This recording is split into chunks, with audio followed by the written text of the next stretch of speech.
What does Tommy Robinson, Somaliland, Palestine, and Jeffrey Epstein have in common? We have to talk about the Epstein files and some of the individuals. So he's not like a kind of outlier in the UAE, and he's invited and platformed everywhere in the UAE. He's on CNN's panels. Exactly. The kiswa of the Kaaba is on the floor of a man connected to the disgusting individual that Jeffrey Epstein was. These Emirati influencers have accidentally exposed themselves. We actually have some images here that I want to go through. So this is from Disinfluence, the article by Professor Marco and Jones. Your investigation shows overlap between Emirati narratives, Israeli interests, and far-right movements in the West. I call these the Unholy Trinity. The UAE, the far right, Israel. They work to kind of like defame Islam and the values and morals that Islam stands for. When everyone sees Dubai as this lavish place, but then Hijra location. There's a Hijra away from Islam. Like we always talk about the USA's foreign intervention, but the UAE has so much foreign intervention. Now it's very out in the open. What if the UAE were to do the opposite?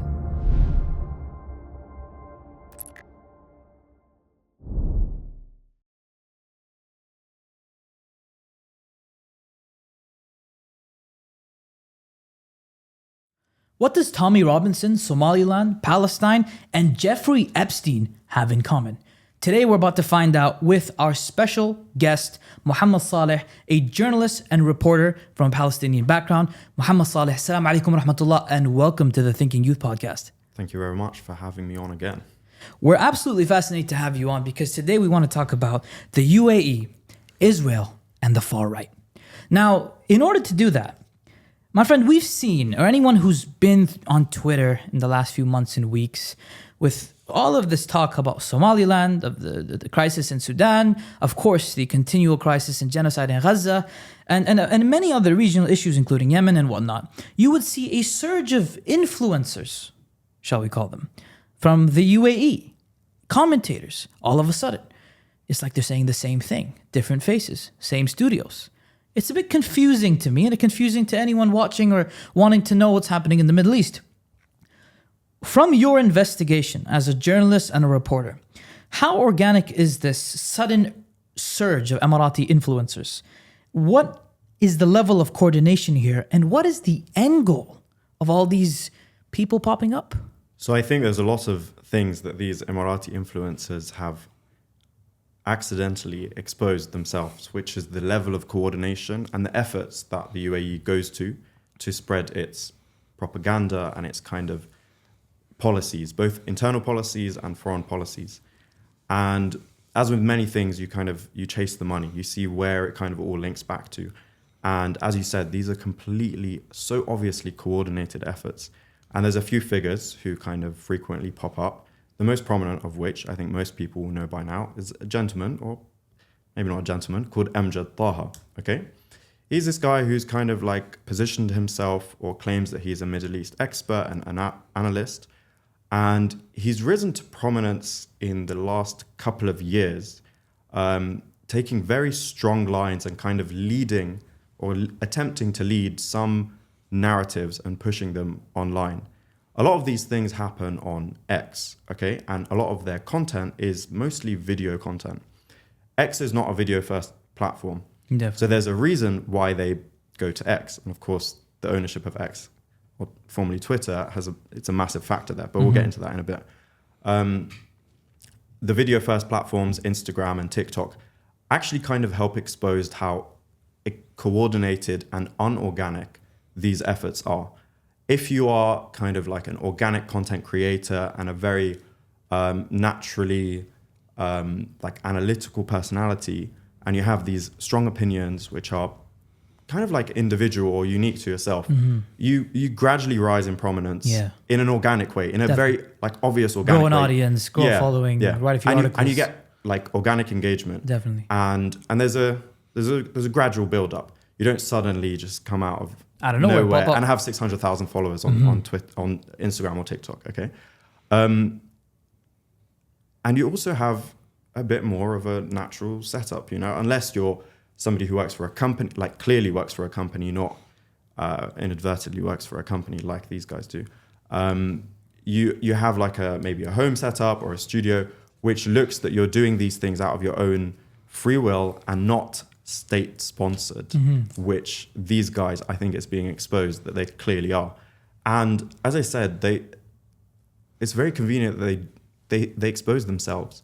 Okay, as we've seen, they all film things in the same background, in the same studio, probably based in Dubai or Abu Dhabi, and their messaging is like basically all the same.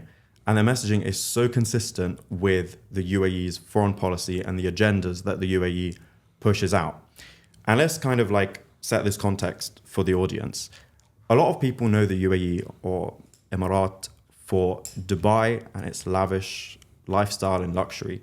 But there's a very dark side to the UAE, and that is its kind of internal restrictions on its people living there.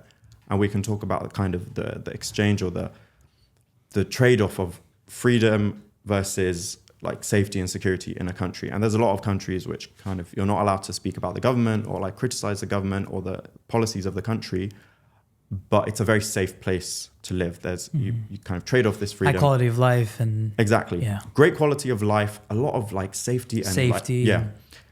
But you're not allowed to criticize anybody. Okay. And that captures the UAE quite well. And then also the foreign policies of the UAE and the foreign intervention. We always talk about the America's foreign intervention, but the UAE has so much foreign intervention. And I think in the past, or maybe a few years ago, it was a lot more subtle. Now it's very out in the open and it's so obvious, and its neighbors are also getting very annoyed. And this is kind of being taken into the public, okay? And these Emirati influencers, or as Mark Owen Jones, the researcher and academic, calls them, disinfluencers, because they're literally spreading disinformation. They're an extension of that UAE foreign policy. Recently, I met a viewer who told me something that stopped me in my tracks. The Thinking Muslim didn't just inform him, it fundamentally changed how he sees the world. And that wasn't a one-off. A leader of the global Sumud convoy explained that one of our episodes moved him from passive viewing to meaningful action. A young man from Sudan shared that he learned English by listening to the show and is now inspired to serve the Ummah. Madrasas had integrated the podcast into their university curriculum. From day one, The Thinking Muslim was never meant to be just another podcast. It was built on a simple conviction that our Ummah deserves media rooted in faith, justice, and intellectual seriousness. Media that strengthens Iman while confronting the world honestly and courageously. We are now dubbing our content into multiple languages. We have launched new collaborations, including a program with Imam Tom Fakini and a youth-focused show for the next generation. And by taking the Thinking Muslim on the road, I have seen firsthand the hunger within our Ummah for substance, depth, and principled leadership. What comes next is even more ambitious. A history show told with meaning for today, a series on transformative figures, a political seerah, and content designed especially for children. The vision alone is not enough. To build studios, train presenters, and create professional media that can stand shoulder to shoulder with the best, we need sustained support from people who believe this work matters. Join us today, become a member at thinkingmuslim.com/membership, and help us build what our community truly deserves.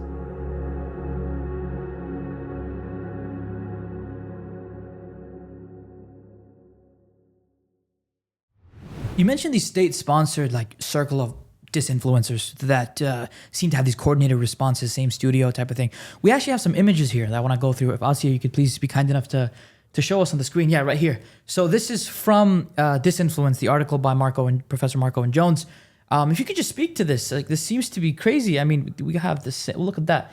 We have the same globe there, the same on air. These are 3 different people, same studio. So it's so clearly in the same studio, and the messaging is all almost copy and paste.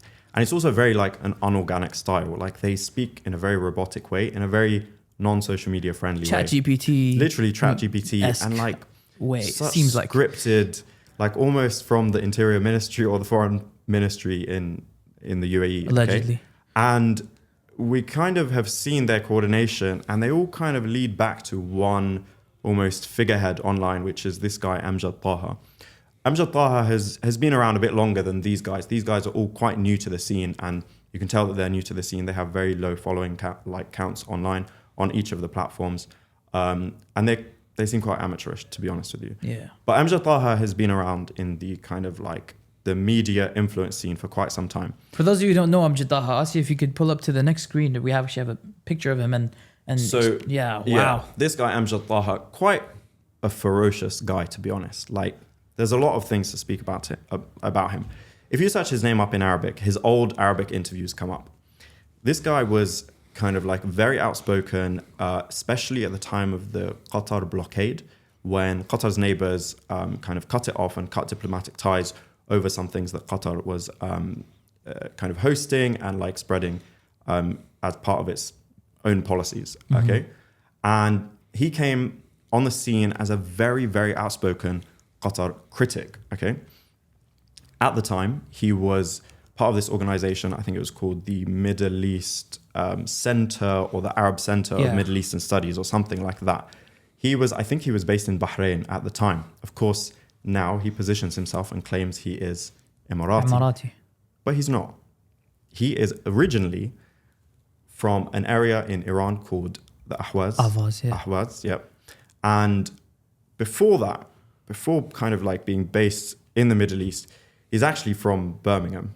Like Brum, like this Birmingham. This Birmingham. Yep, this Birmingham. Okay. Subhanallah. And I was given some information that he was actually very close to the groups that he criticizes now, which is the Muslim Brotherhood and the kind of a lot of Islamist, like people who are involved in political Islam and like political activism. He was actually not too far, even in the same circle at the time in Birmingham.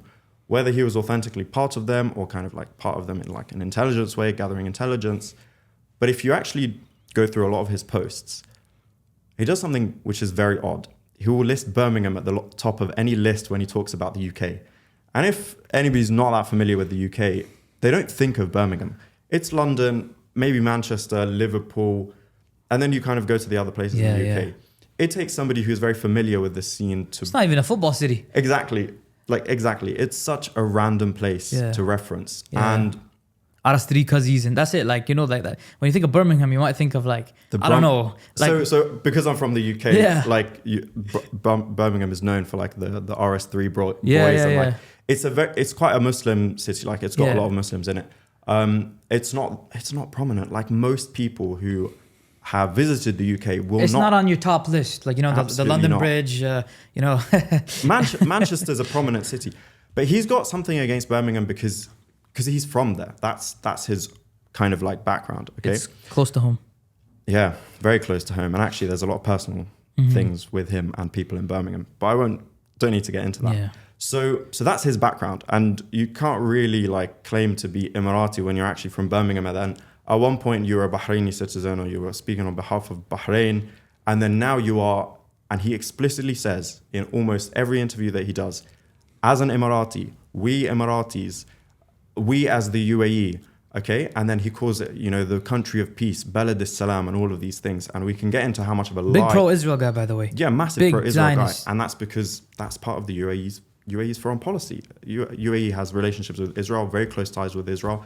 It defends Israel in a lot of the things that it does, and it kind of provides that political cover for it, because this is part of our conversation, kind of like looking forward a bit, but it's because they serve and they have very similar agendas and very similar objectives. But just back to him, he does a lot of things which are kind of like strategic errors, to be honest. Firstly, the way he does his ghitra is actually not the Emirati way of doing the ghitra. I was going to say. Previously, the way he wore his thobe and the way he did his ghitra was not Emirati. He used to wear a suit, not a very well tailored suit, with all due respect. But in his old interviews, and these are things that kind of like completely debunk this whole myth that he's Emirati, okay?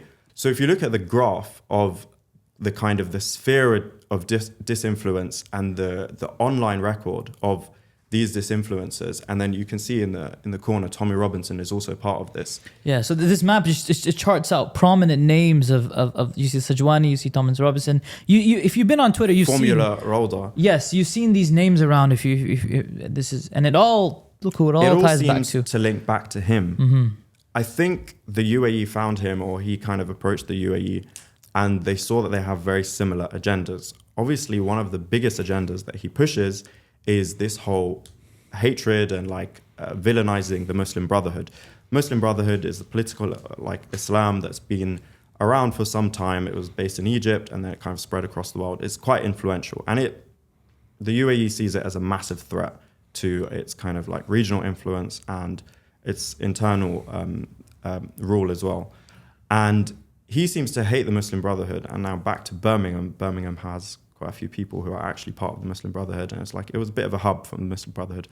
And he was, Amjad Taha was probably linked to that circle and left it, and clearly has a lot against it, and joined the biggest kind of like enemy of the Muslim Brotherhood, or the opposition to the Muslim Brotherhood. But it's kind of like, it's not that the Muslim Brotherhood sees the UAE as its enemy, but it's the UAE sees the Muslim Brotherhood as its enemy. Yeah. So they've kind of like created this boogeyman of the Muslim Brotherhood is kind of like the worst thing to happen to, firstly, the Middle East, and now they're trying to say that. Because whatever you think, like or dislike, hate or not hate of the Muslim Brotherhood, putting that aside, it's everything. Everything is MB to them. Everything. It's like, oh, this must be it. That must anything we don't like is those guys, right? Anything that goes against the UAE's foreign policies somehow is MB. They're probably going to call MBS in Saudi Arabia MB at some point, which it's not.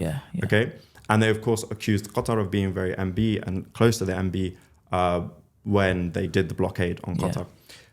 But just to kind of summarize on him, he is platformed by a lot of places which align with the policies and kind of like strategies of the UAE, and that being very far right platforms and outlets and figures like Tommy Robinson, and then also pro-Israeli platforms and kind of news outlets such as Sky News Arabia, which is based in Abu Dhabi, Sky News Australia, which is quite Zionist leaning, and then other places like GB News, which is, far right and pro-Israel linked together. So there's something that he does, which is kind of like in a lot of his interviews, he'll preface it or he'll open with saying that he is like Emirati and nobody can be more Arab or more Muslim than him.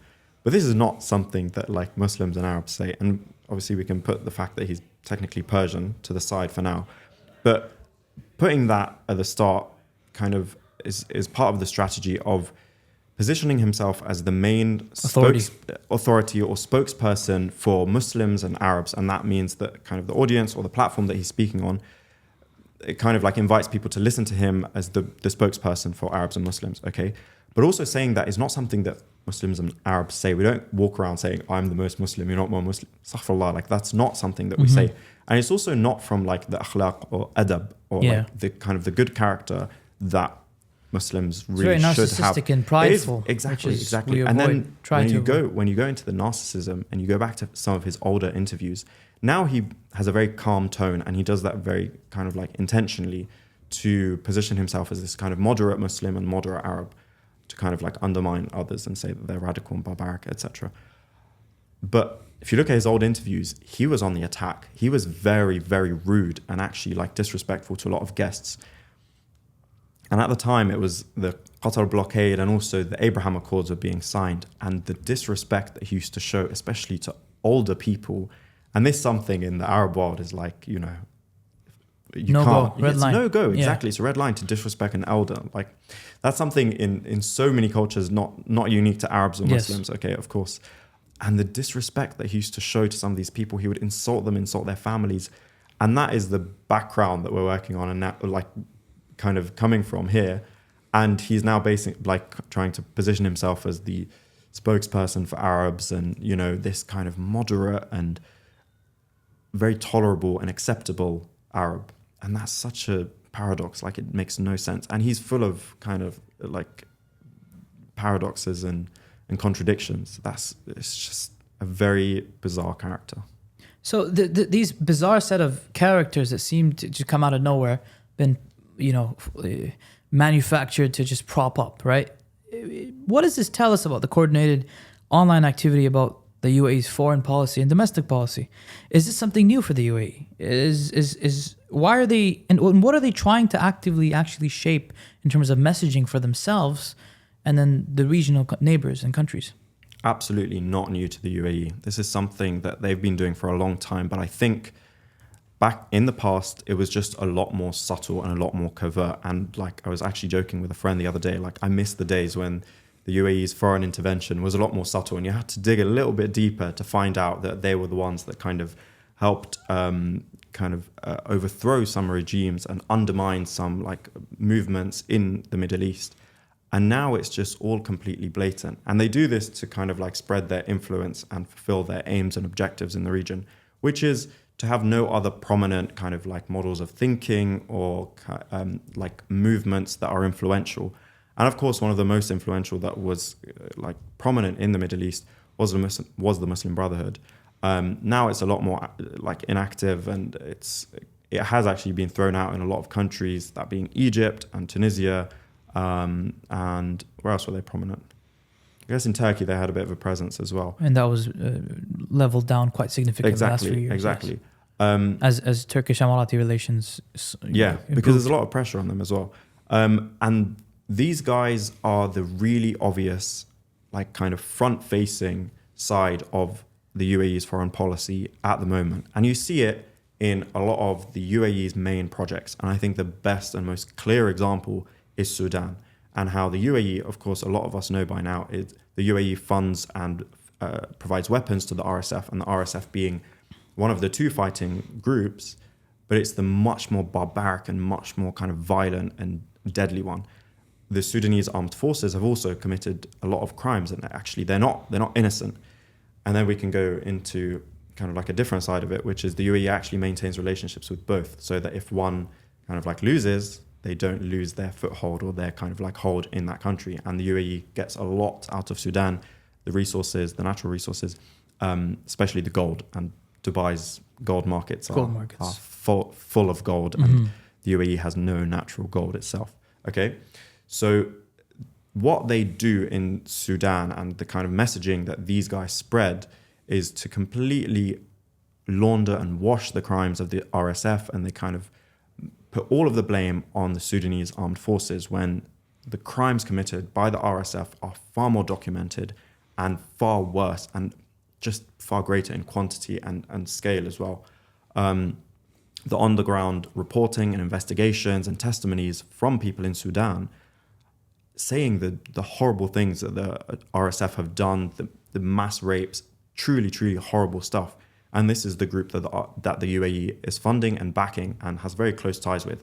The head of the RSF, Hameti, Mohammed Dagalo, his brother actually does banking in the UAE, and like he's a prominent businessman in the UAE.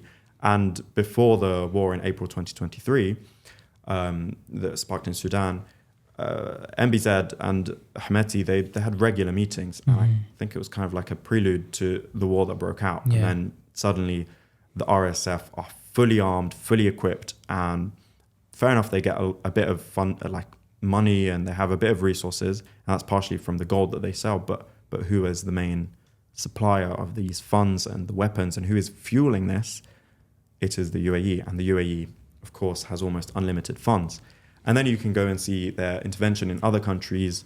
Something that maybe not a lot of people know is the UAE's intervention in Egypt, where they funded this very suspicious opposition group, which started off a bit organically, but then suddenly, again, came out with a lot of resources, a lot of backing, and kind of like a lot of like fuel in their tank, which was the Tamarrud group. I don't know if you've heard of them. No. But Tamarrud group in Egypt, they were the ones that helped kind of spread a lot of misinformation and very bad press about Morsi and about the first official elected president in Egypt. And they spread a lot of kind of like bad press about him, and they helped coordinate with the deep state in Egypt. And part of the things that they did was disable the like internal infrastructure and the kind of like the mechanisms that keep society going in Egypt. And one of the main ones that they kind of worked on was the rubbish collectors in Egypt completely stopped in Morsi's 1 year of presidency. And that was deliberate. Of course, completely deliberate. And the deep state has access to these kind of like institutions or these kind of like organizations. And that almost disabled the country. And imagine like the streets are full of rubbish. Where is that anger going to go? It's going to go at the government or kind of figures in power. And the frustration that was like manufactured and built in Egypt helped get rid of the first democratically elected Egyptian president. And then the UAE was able to input or place its kind of like puppet man, Sisi.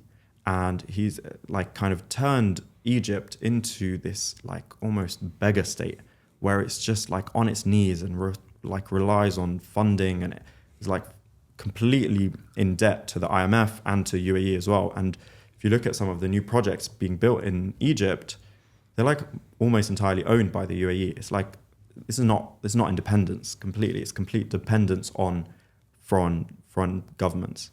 So there's so many places where the UAE gets involved and puts their kind of person of choice in the country, in power, and then is able to be in control of the resources and policies. Your investigation shows overlap between Emirati narratives, Israeli interests, and far-right movements in the West.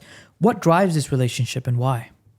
I call these three the unholy trinity: the UAE, the far-right, and Israel. These three kind of have very similar objectives, but technically they wouldn't really be that involved or like kind of connected. But they have similar interests, which is division in the region, especially in the Middle East, and weakening a lot of countries and regimes and governments, and then kind of seizing a lot more control and kind of suppressing any kind of political opposition or even revolutionary spirit or kind of like activism on the streets. We've seen it in so many different countries, and there is a large part of Islamophobia in this, which is they want the prominent Islam to be this very like toned down, apolitical, obeying the leader kind of Islam, when Islam doesn't teach that. Islam teaches you to have kind of like justice and haqq in your land, and to have some level of political engagement and involvement. And it doesn't have to be like the implementation of Sharia law in civil every society, open, people can talk about things, discuss things, Exactly. research things, question things. Question the leadership, and that should be completely fine. But that poses a massive threat to the UAE and its like kind of sphere of influence that it wants to create and is creating. And then it kind of creates its links and ties with Israel, which also needs a weakened Middle East for it to survive and for it to kind of prosper in its project, be that greater Israel or even just Israel as it is right now. It needs very, very kind of like weakened and like unthreatening neighbors. Egypt right now, 0 threat to Israel. Jordan, 0 threat to Israel. Okay? Lebanon, now it's kind of like mostly got rid of Hezbollah, very little threat to Israel. Syria, with Bashar al-Assad, he kind of used to fuel a bit of weapons to some of the... Weapons corridor and whatnot. Yeah. From Iran to some of the groups in in Gaza and then in Lebanon as well. But ultimately, this network of Israel, the far right, and the UAE, they need much more weakened and much like literally defeated kind of like Arabs and Muslims, so that they can seize control of this region, exploit the resources, and fulfill their kind of like very sinister projects, which is a very subservient population, and one that it's about power at the end of the day. And it's so narcissistic, and it's like figureheads who just think that what they want for the region has to go. I wanted to ask a quick follow-up on this, is that there's this theory that after the withdrawal of the United States, obviously with the NATO-led destruction of Libya, obviously the U.S. invasion and occupation of Iraq, to an extension of Afghanistan, but the region, the Kuwait intervention, the first Iraq War, Gulf War. After the American withdrawal, it's like someone needed to, step up as a regional partner, let's say, quote unquote. And we've seen this in around different areas where America withdraws with this America first, quote unquote, policy. They need local partners. Now, Israel's the obvious one. We know Israel. We know that speech of Netanyahu where he's talking about Libya, he's talking about Iran, he's talking about Iraq. Yeah. That's the regional partner that exists and has existed for the Americans, right? Ever since the 60s especially. But this it's like this open kind of high to the highest bidder, and it seemed like the UAE stepped up into this role. So I actually wanted to ask you about, let's roll it back a little bit.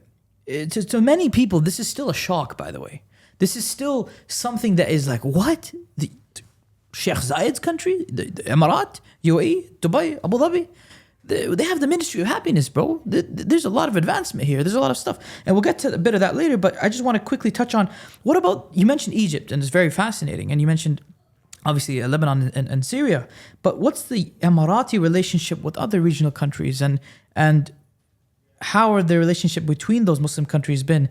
What has it supported and what has it objected to? So it's the UAE's kind of main opposition, as they claim, is political Islam and any kind of like the spread of democracy in the Middle East, and proper democracy, not Israeli democracy, of course. And that scares them because they want their control, and their kind of like vision for the Middle East is this kind of, they frame it as like modern Arabs and modern Islam, but what the UAE has going on at the moment is very little to do with Islam.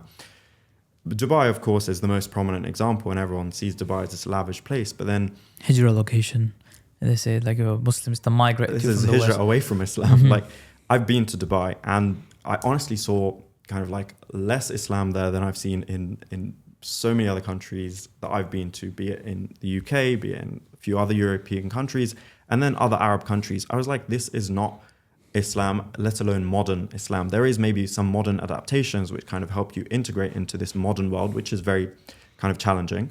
But what I saw in Dubai, and kind of like what Dubai is now being known for, has absolutely nothing to do with Islam. It's this kind of lavish luxury lifestyle where you can be or do whatever you want. And that, often goes into very, very haram things. Let's just be very honest. Hedonism in general. It's crazy. Yeah. And like the stuff that's allowed to happen there, it's freedom in a lot of ways, but it's not complete freedom, because it's freedom of like the expression of and being able to fulfill your desires. But Islamically, you're not meant to fulfill all your desires. A lot of your desires are. We talk about the UAE. I want to touch a bit about the UAE's domestic policy. Now, there's recent reports of reporting tools and systems where you can actually go and report people based off of what is deemed to be contrary to the civil peace and all stuff that sounds good, sounds reasonable. But generally, people have noted, along with that, many different crackdowns that are these kind of policies that are often misused for suppression, allegedly. So I wanted to ask you, how does the UAE's domestic scene and policy play into this? And is this a strength? Is this something that they're a sign of comfort for what they're doing? Or is it a perhaps sign of liability? So the UAE kind of like poses itself to be this kind of like strong and very confident state. But it does a lot of things that very fragile and insecure states do, which is particularly its crackdown on opposition and dissent in the country, or even outside of the country, that's aimed towards the UAE. So obviously it kind of frames itself as this open, liberal country where, you can come to Dubai and fulfill your wildest dreams, whatever they may be, even if they're completely unaligned with Islam and all of these things. Okay. But then there is a very dark side to it, which is, at what cost does all of this come? And the UAE, as I said before, it kind of is very harsh when it comes to opposition. And there's Emirati opposition, like the actual Emiratis themselves. Yeah. And then there's people who the UAE sees as its enemies, and it feels quite threatened by them. And there are a few cases where the UAE has actively sought out and kind of like attacked individuals. And one of the most recent ones is there was the son of the scholar Sheikh Yusuf al-Qaradawi. His son did a video when he was in Syria and criticized some of the Arab regimes and said, "May Allah protect Syria from the Arab Zionists." That's a quote. And then he listed out UAE, Egypt, okay? And on his way out of Syria, he went to Lebanon. He was going to fly out of Lebanon, and then he was stopped in the airport in Lebanon, and he was extradited to the UAE. Now, he's a Turkish national, has a Turkish passport, and he has nothing to do with the UAE, barely travels to the UAE, probably, I'm not sure if he has traveled to the UAE. But the UAE did something which is completely against international law, and I spoke to the lawyer that was kind of representing Abdurrahman al-Qaradawi, that's his name, and she said that this is a complete violation of international law, where a country which has nothing to do with a person, absolutely, he has no connection to that country, they extradited him and called for Lebanon to send him on a flight to Abu Dhabi, and he has disappeared since. I think his family has spoken to him maybe once or twice in the past year. But this happened immediately after the fall of Bashar al-Assad in Syria, and it was the kind of first weeks where Syria was a bit, like in transition, still is in transition, of course. But the UAE showed that it really can't take criticism on that moment. A simple video of a man on his iPhone saying, "May God protect Syria from X, Y, and Z countries," and calling them Arab Zionists. And that was too much for the UAE, and they literally forcibly disappeared a person. There is a bit of historical context there, which is Abdurrahman al-Qaradawi. He's a poet, and he's quite a prominent poet in Arabic. And a lot of his poetry is quite, directly aimed at the UAE, and it gets quite personal with MBZ. And it just seemed like that was too much for the UAE. And it's not the first time where the UAE has kind of like gone beyond its borders and intervened in another country and like attacked individuals. There's a brilliant article in the New Yorker, which is a journal, which is called "The Dirty Secrets of a Smear Campaign." And the UAE attacked this Egyptian kind of businessman who was, his father or his family was linked to the Muslim Brotherhood. And they worked with a intelligence company in Switzerland, or in, I think it was in Switzerland, who actively sought out to smear him and destroy his kind of like business empire. And when the investigation was released, it showed that the instructions for this smear campaign were instructed by Mohammed bin Zayed himself, not even UAE. It's like as a state or Abu Dhabi or an office or a ministry, a personal kind of attack from MBZ to a businessman to smear him and to completely destroy his character. So they act very confident, and they act like they kind of, the UAE is this very wealthy and very strong and powerful and influential state. It is, but it's not as confident as it appears. And this trade-off between safety and freedom, it's like, okay, you can come and be free, but in a very Western way in Dubai or in Abu Dhabi, but then on a personal level, or kind of a lot of the things that you do when it comes to the government, it's completely banned. It's completely not okay. And there's other countries that do that. You criticize a leader or a government and you disappear, which is a terrifying thing. And, a lot of other authoritarian regimes do this. Russia does it. China disappears a lot of people. The UAE's internal policies, I think it like appeals a lot to a very Western audience and a very non-political audience, and it kind of like wants to dismiss this political Islam or like political activism in any way, and even proper reporting and journalism. But they have their own agendas, and they have their own kind of like vision for the region, which is very political and extremely kind of like harsh and strict in a lot of ways. Yeah, and in response to that, you said that open kind of, a lot of Westerners moving to Dubai, to these specific cities in the UAE, a lot of in fact, a huge amount of British expats, as they call them. But also, you also have the Muslims that want to seek a more quote unquote Islamic life. They go to the UAE, etc. But in general, Dubai is known as the area of luxury, of openness, as you mentioned. So how different is this in contrast? Because this seems to be this misalignment. Like, how does that make sense? This openness of Dubai, with the Ministry of Happiness and this and that, with Abu Dhabi's foreign policy, something that even Abu Dhabi's neighbors despise, starting to despise. Yeah. So I think a good way to kind of like understand this, or maybe frame it at the moment, is you see the main forward-facing propaganda tools and kind of like instruments that the UAE is using. And that is these influencers, or disinfluencers as we called them, online. And their audience is definitely a very Western audience, and it kind of like is trying to wash or make sure and polish the UAE's image and make it look like this very kind of like free and Utopia. open place. Exactly, utopia. Almost like the Vegas of the Middle East, and that's what it's almost basically become. When you do just a tiny bit of digging and you see the UAE's involvement in other countries, it's complete contrast to this. It's so brutal, and it's so, actually some of it is very savage, like it's very nasty stuff. And these Emirati influencers, when you look at their track record, they've been on the wrong side of a lot of issues, and you don't have to look very far to see where they were and what their rhetoric was when it came to the genocide in Gaza. And they took a very pro-Israeli and even like laundered the crimes of Israel. And that just removes any legitimacy from their rhetoric. And these, as we've seen, are the main instrument at the moment to kind of like polish the image of the UAE. So there's complete paradox, complete contrast between what the UAE is trying to present itself as and what it actually is. And I think a lot of people are starting to see through that. And there was a bit of a turning point.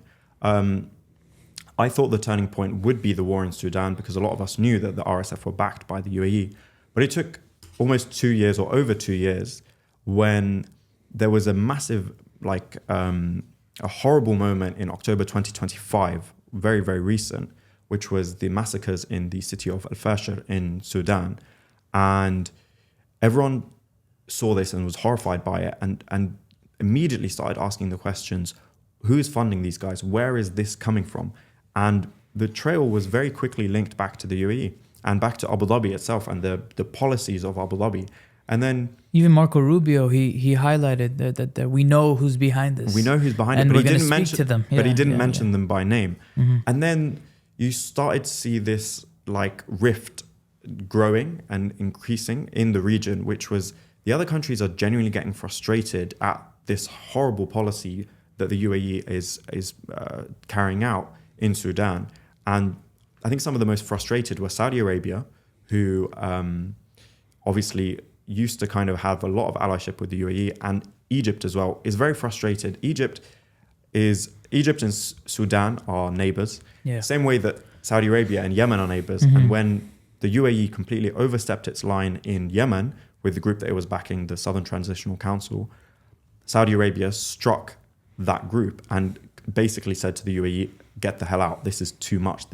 You're going to destabilize my southern border when MBS needs to be focusing on internal policies and actually needs to fulfill his, Vision 2030. And then same thing happening in Egypt, where this destabilization in Sudan is really affecting Egypt. It's creating a refugee crisis. It's creating so much kind of like problems on this border. And it all trails back to one kind of massive troublemaker in the region, which is the UAE alongside Israel. And the UAE and Israel, a lot of their policies are very aligned. Their project right now in Somaliland to break away Somaliland from Somalia and recognize it as a sovereign country, as its own independent thing. This is again to quite literally divide and conquer this region.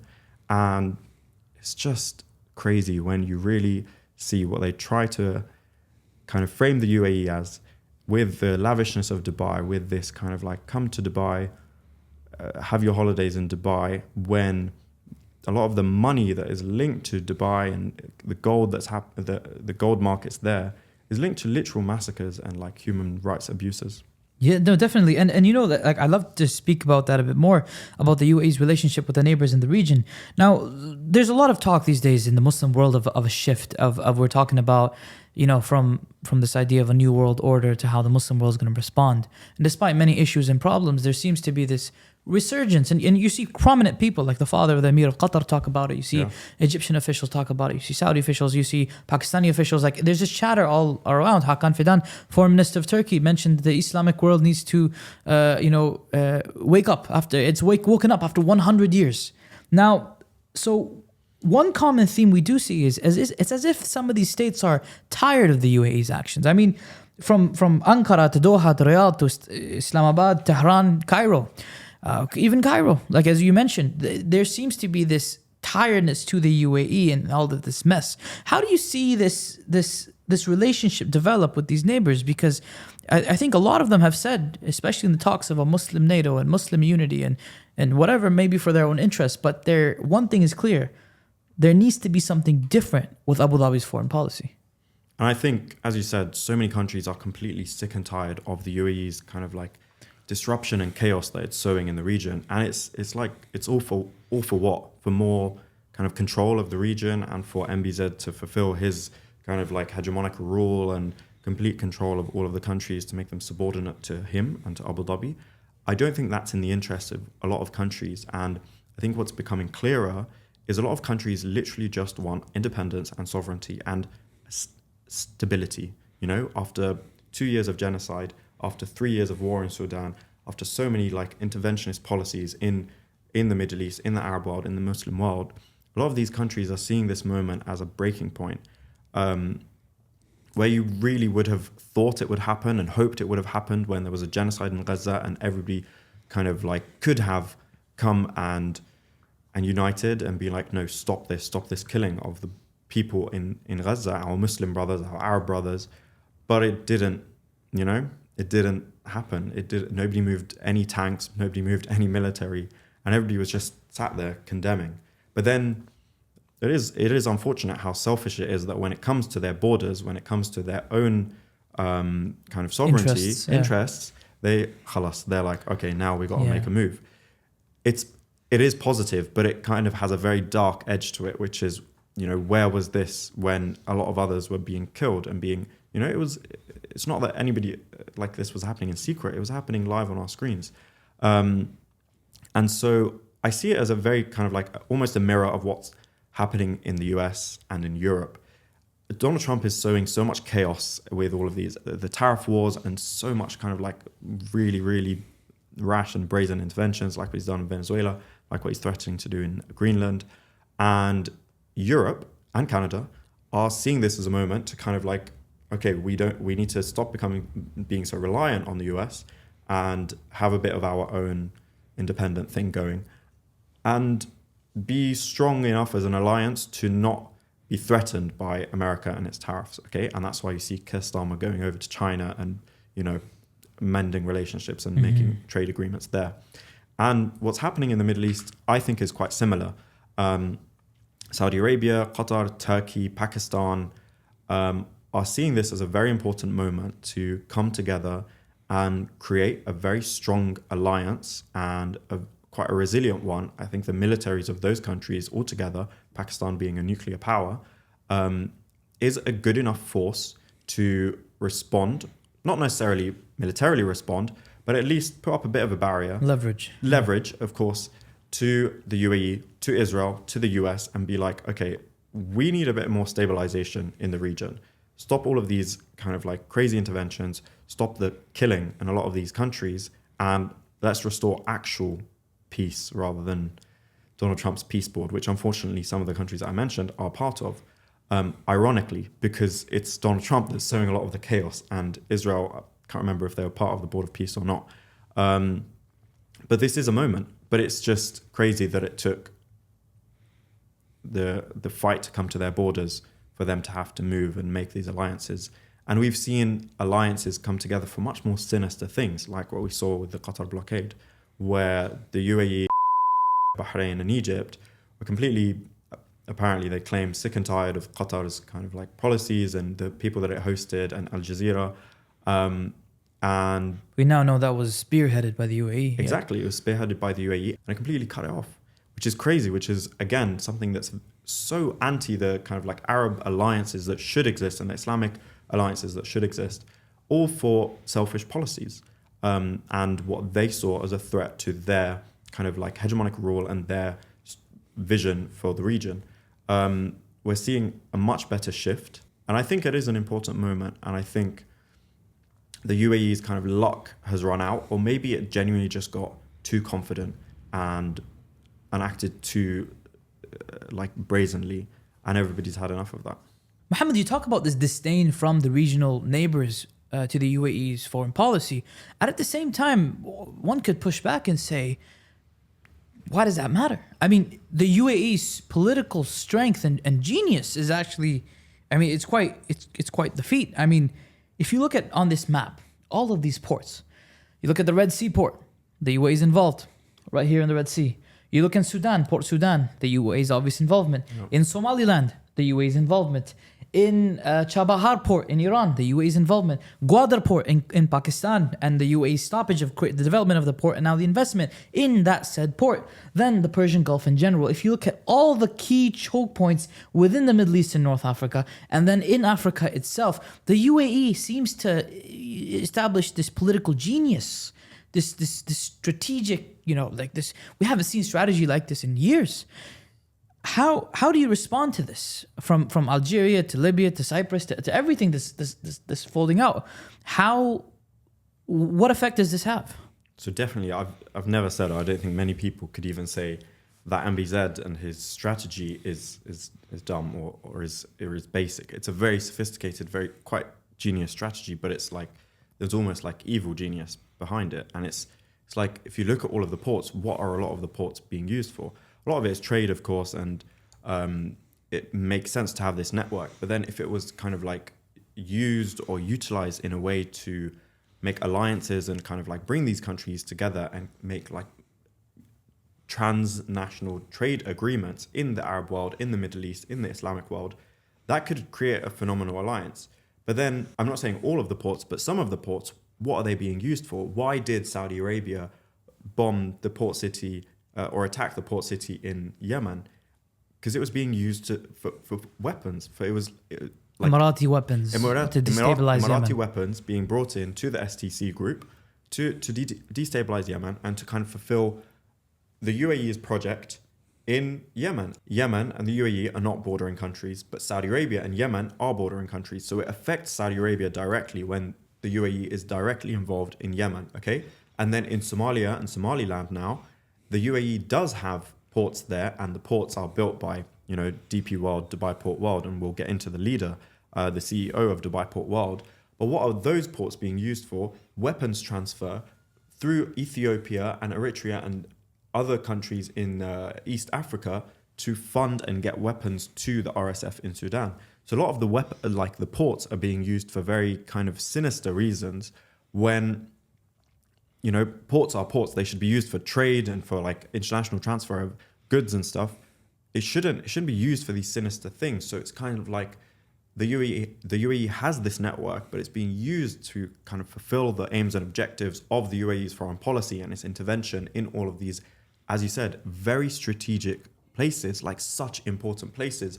Why do you think they want to create Somaliland? It's to kind of counter what the Yemenis and the Houthis are doing in Yemen when the Houthis blocked the Gulf of Aden for the ships to reach up through the Red Sea and reach Eilat in Israel.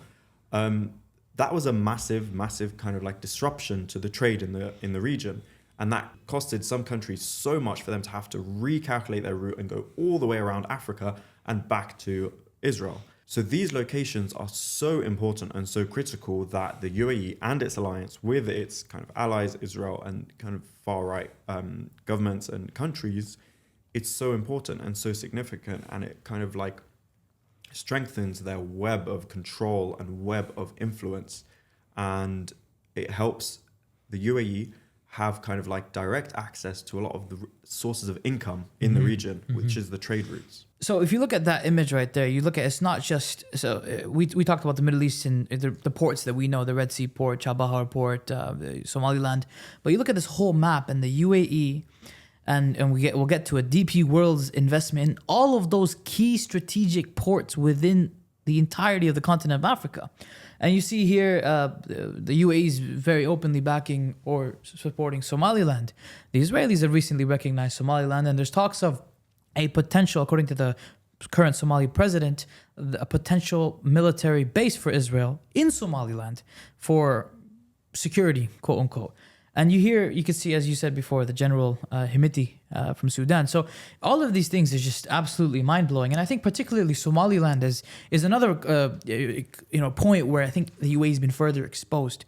You were talking earlier about 2 years of genocide not causing ruffling enough feathers, but I think these are unacceptable red lines for the region's security. Yeah, so for Somaliland, the first country to recognize it being Israel, is a very kind of like strategic thing, and it's so obvious the people who are backing this. So what the UAE does is it kind of very similar to strategy that the far right use, is it sees a division and then it exploits this division and chooses the party or the horse that it wants to back, the horse that it sees as the winning horse, or the one that can serve its kind of like aims and objectives in the region.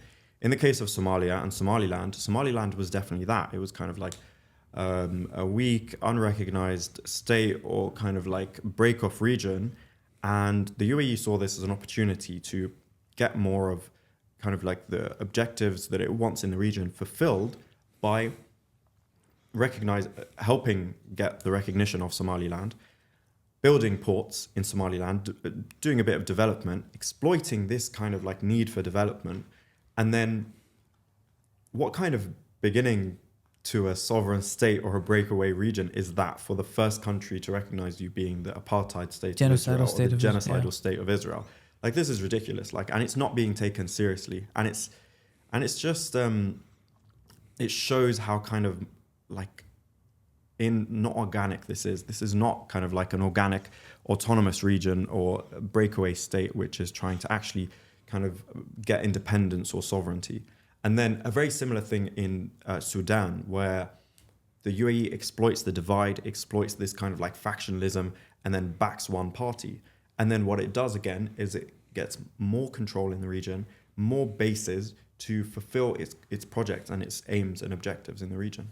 All of this political strategic genius, this causing problems with its neighbors, this horrible changes that we're seeing, especially with the image of the UAE, or rather the continuation perhaps, this certainly can't be good. What's the end game here?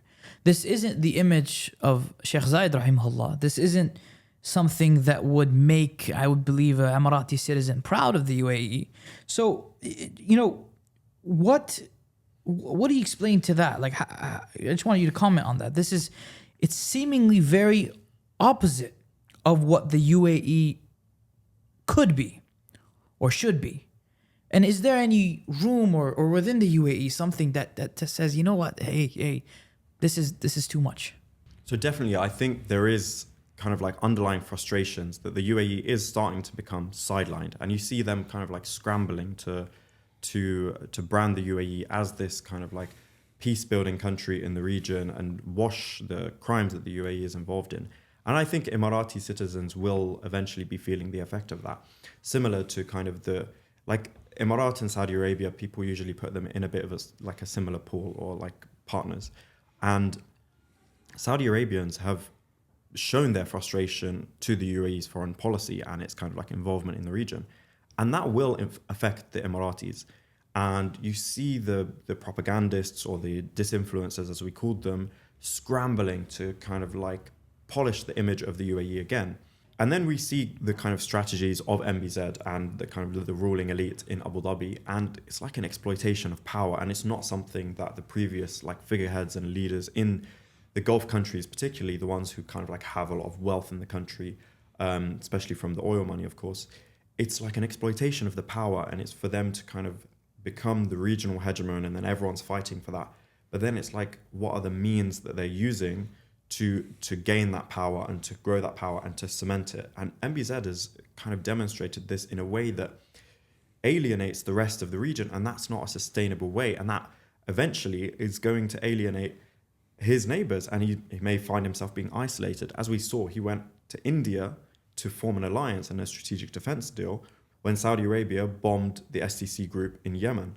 And the response to their deal with Pakistan. Exactly, in a response to the forming alliance between Pakistan, Turkey, and Saudi Arabia.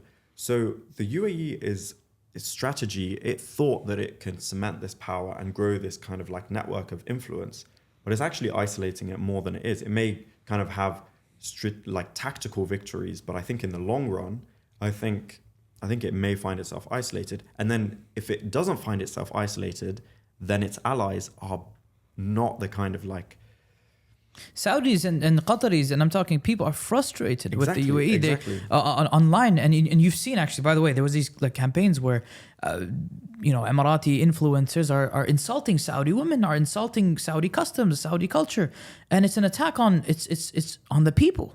which is strange. Exactly. Very it's again, it's something non-Arab, non-Islamic, non-Islamic. non-moral. Exactly. Yeah. And then the UAE it's if it does kind of like fulfill its vision for the Middle East, then who are its allies going to be? It's going to be genocidal Israel and breakaway state Somaliland and RSF, which are like, riddled with war crimes. Libya's Haftar. Exactly. Haftar. This is not a good circle of friends this to is have, not, my friend. And it's also not going to provide any stability. It's going to continue to sow chaos and alienate groups. And I think what the other countries are showing is, and they're not even asking for a lot. It's a desire and an aim for stability in the region. And I think that's very fair. And Israel doesn't bring stability in the region. What if the UAE were to do the opposite? Imagine the potential. I just want you to imagine. It's a very difficult imagination, So a very hard to imagine wishful that. Yeah. thinking. But if you were to just pause it for just 1 second, the strategic expertise, the exploitation of ports, the leveraging of resources, the connections that they have, the finances that they have, the so-called hub that they're creating, how beneficial would it be to the Islam, the Muslimin, and the Ummah if the state did not act like a pariah? I think you're talking about a continuation of an Islamic empire. But imagine if it did utilize its resources and its wealth and its kind of like genius network strategy For its own good as well. for its own good and the good Self-interest. of its neighbors as well. Like at the end of the day, you can't change the geography. You're still geographically connected to Saudi Arabia, connected to Oman, and then all of these countries are neighbors. You can't change that. You can't like avoid the reality of that. And to have, there's a really bad phrase which is don't something where you eat, don't like mess up the situation that you're going to stay in where you are forever. So if it was to utilize its kind of strategy for good, we could have a genuine, thriving and strong Middle East and Arab world. And that could be phenomenal. Like the possibilities, you could have so many trade agreements, and then, the region wouldn't be trampled on and stepped on in such a kind of like degrading way as we've seen for the past our whole lifetimes and even before. We would actually have a say. We would have sovereignty. People would kind of like respect the Arab and the Islamic world. And it's almost like self-destructive tendencies, what we are seeing from some of the leaders. It's just, it's very stupid. It's very grim as well. Yeah. It's funny we're talking about all of this because I feel like there's this moral level of falling, of this depth of just moral issues that come with all of this. I think these influencers, rather de-influencers, are harming the image of the UAE. They're actually a harm to the state and its operations. And I mean, if anything, along with those de-influencers, we've also seen recently, we have to talk about the Epstein files and some of the individuals. It's some horrible things. Asya, if you could change to the next slide, we have a couple images here of this man. Mohammed, if you could just explain who this is and we've just seen some horrible things into the Epstein files. I mean, I'll let you explain it. So he is the CEO of a company called DP World, which is Dubai Ports World, which is the UAE's leading ports like building and construction company. So he's not like a kind of outlier in the UAE. He's a very influential, very wealthy businessman. And I think if there was to be like an outcast in a country who's friends with Epstein and kind of like does the stuff that Epstein does, and the emails show that he's, trafficked girls with Epstein and boasted about, I did this with this girl and this girl should have been better and all of the girls are half their ages. Horrible exactly. stuff. Epstein stuff, If it was an outcast in the UAE or in the Arab or Muslim world, then you'd say, okay, that's not, you can very easily dissociate from that. But he's a very influential person in the UAE, and he's invited and platformed everywhere in the UAE. He's on CNN's panels Exactly. for the president of Somaliland, the current quote-unquote president of Somaliland. And for that to be the ruling class in the UAE, that's like majorly problematic. And you see him kind of happy with the fact that Epstein, child rapist and sex trafficker, being gifted a piece of the Kaaba. Kiswa of the Kaaba, holiest. of the holiest site for Muslimin, Bayt Allah Ta'ala fi Masjid al-Haram. The Kiswa of the Kaaba is on the floor of a man connected to the horrified, disgusting individual that Jeffrey Epstein was.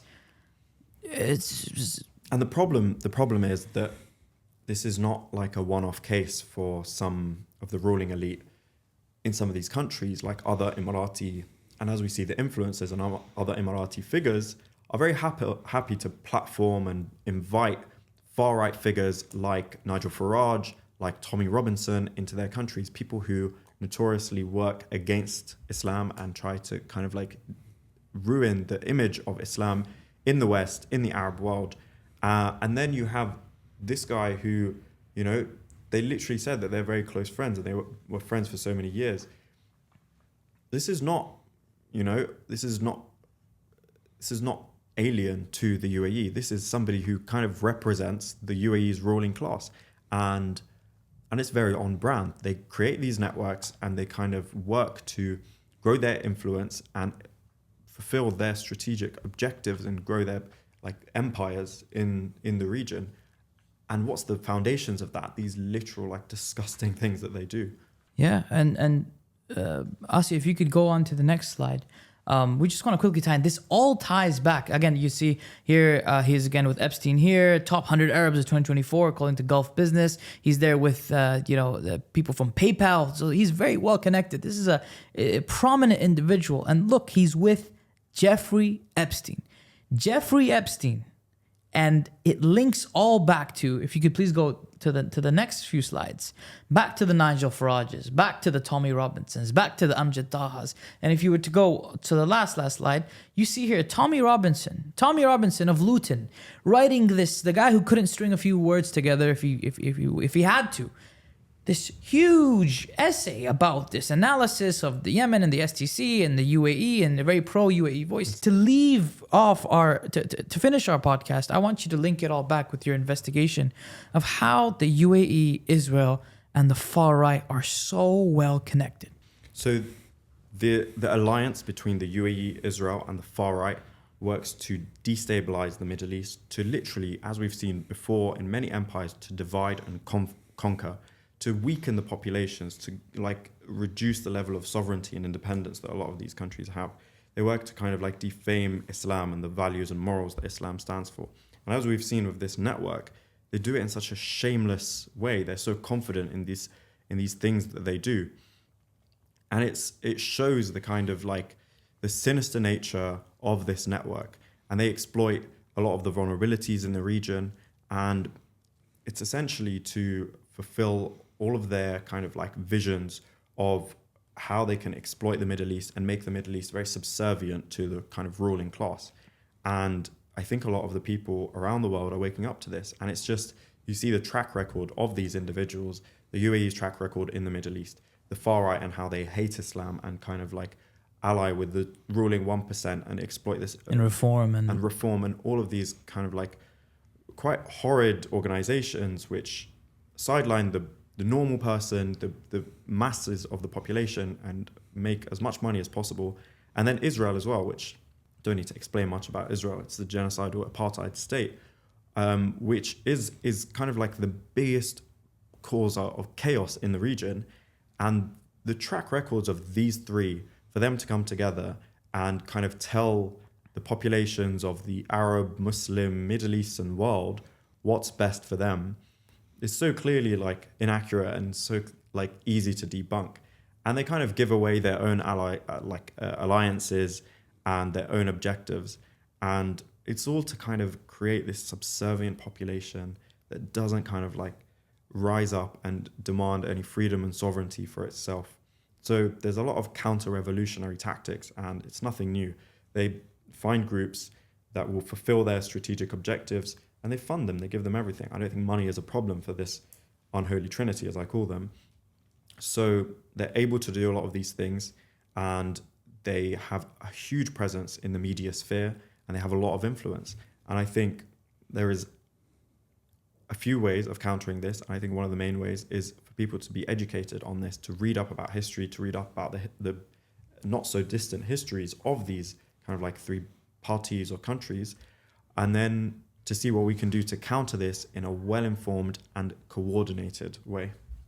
Jazakallah khair, Mohammed Saleh. We really appreciate your time. Actually, this is the second time that, alhamdulillah, we've had you on the Thinking Youth podcast. amazing work. And I think it's a very insightful investigation. And I'd like to thank you for your time. Allah you very yabarak much. feek. Barakallahu feek. Ladies and gentlemen, brothers and sisters, thank you for tuning in to yet another episode of the Thinking Youth podcast. Let us know how we did in the comments. Please hit that subscribe button to help us grow even further and to deliver you the best possible content that elevates your mind and elevates our youth and the Ummah. Barakallahu feekum. Stay tuned, and until next time, Assalamu alaikum wa rahmatullahi wa barakatuh. Assalamu alaikum. Now you've reached the end of this show, and the fact that you've stayed until the very end tells me that you truly believe in our work. Please consider making a one-off donation or becoming a member by visiting thinkingmuslim.com/membership. Now your contributions give you exclusive behind-the-scenes access and the ability to ask questions to our guests, and monthly calls with myself, my team, and our guests like Sami Hamdi. Jazakallah khair, and keep us in your du'as.